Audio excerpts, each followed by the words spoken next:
Assalamualaikum warahmatullahi wabarakatuh. Pada video kali ini saya akan share ke kalian semuanya tentang hal-hal yang menghalangi jin untuk sulit keluar dari tubuh manusia meskipun sudah diruqyah. Tapi sebelumnya, kalian yang belum subscribe silakan untuk subscribe dulu channel Mas Asikin Official ini.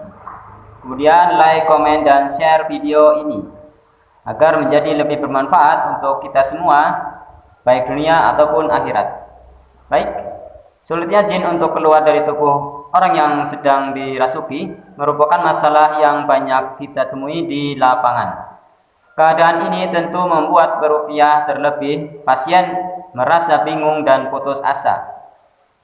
Keadaan ini menyebabkan timbulnya rasa kurang percaya diri pada peruqyah dan timbulnya prasangka jelek pasien terhadap si peruqyah yang dia anggap kurang mampu dalam mengatasi penyakitnya tersebut.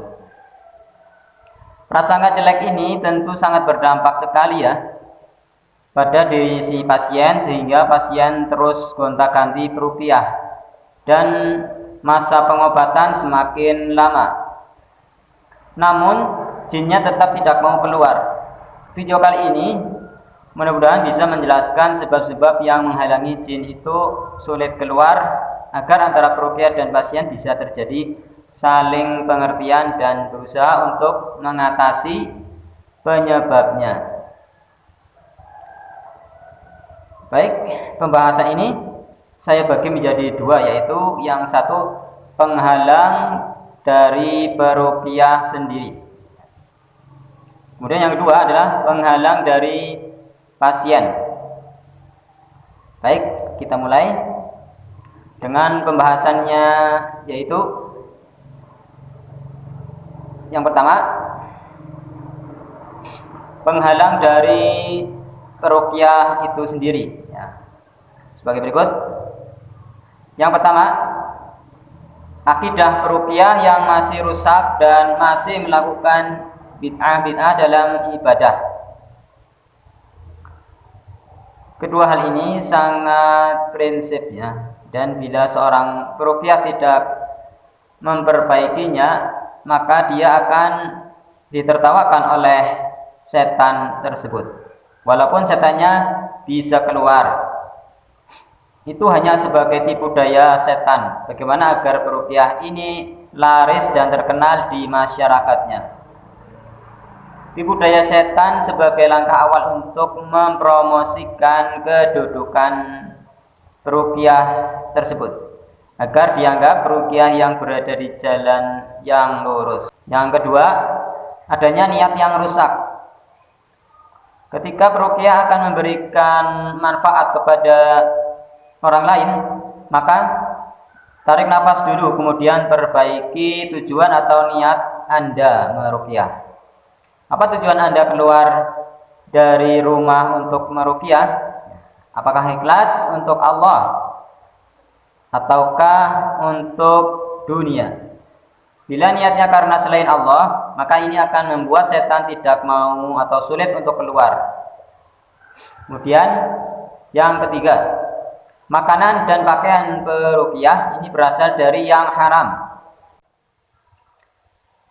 Ketika seorang peruqyah membaca ayat-ayat Al-Quran dan doa-doa, maka dia sedang berusaha sebagaimana agar dia ditolong oleh Allah dan bagaimana agar doanya naik ke atas di sisi Allah Subhanahu wa ta'ala. Salah satu sebab yang menghalangi sampainya doa kita kepada Allah adalah yang berdoa itu makan dan berpakaian dari yang haram. Untuk itu, bersihkan dulu makanan dan pakaian Anda. Yang keempat, ruqyah memulai ruqyahnya tanpa memuji-muji Allah Subhanahu wa ta'ala dan bersolawat kepada Nabi Shallallahu alaihi wasallam. Dan ketika menutup sesi ruqyahnya tidak bersolawat dan mengucapkan Alhamdulillah. Kemudian penghalang yang kedua, yaitu penghalang dari pasien. Yang pertama, pasien terkena sihir atau ain dan hasad. Ketiga hal di atas adalah sebab jinnya sulit dan tidak mau keluar. Jin yang ada dalam tubuh si pasien tersebut adalah mungkin kodam sihir yang diikat di dalam tubuh pasien karena sihir atau masuk karena ain dan hasad. Di sini ruqyah harus membatalkan sihirnya dulu atau mengobati ainnya terlebih dahulu, baru berusaha untuk mengeluarkan jinnya. Kemudian yang kedua, jin yang merasuki adalah jin pecinta atau jin lover. Ya. Bagaimana manusia, jin juga punya perasaan.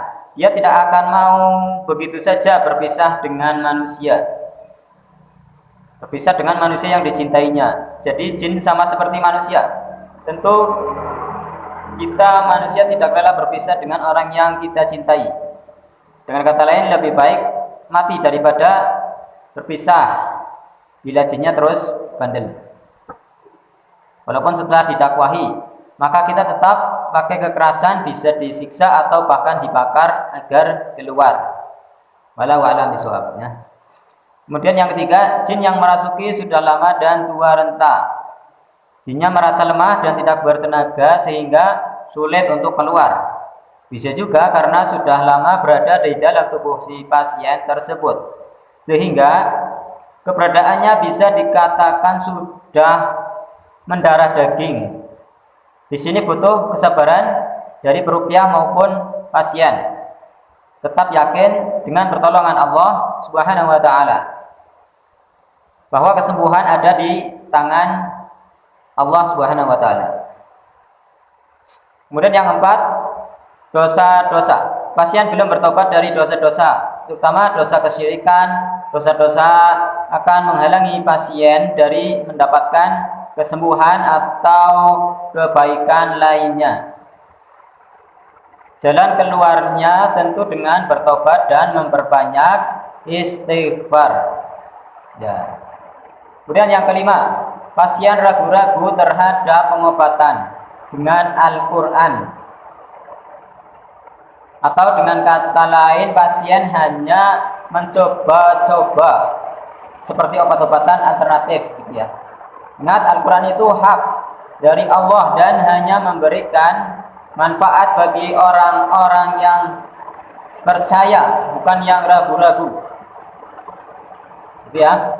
Dan yang keenam, atas kehendak Allah Subhanahu wa taala.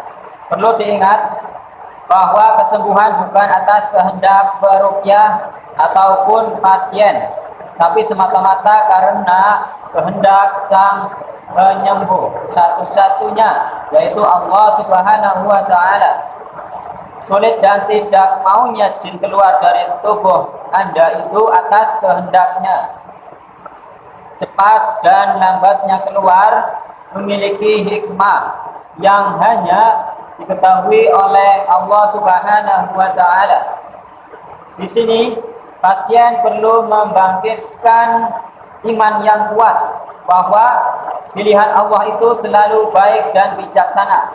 Tetaplah berprasangka baik. Allah Subhanahu wa taala Maha Kasih terhadap hamba-hambanya yang beriman. Itu ya.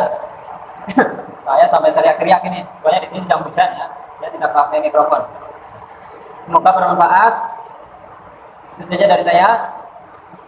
Semoga kalian semua dalam lindungan Allah Subhanahu wa taala. Barakallahu fikum. Jangan lupa untuk share video ini ke saudara kalian, ke teman-teman kalian, ke orang tua kalian, agar mereka semua mendapatkan manfaat dari video ini. Barakallahu fikum. Wassalamualaikum warahmatullahi wabarakatuh. Allahu Akbar.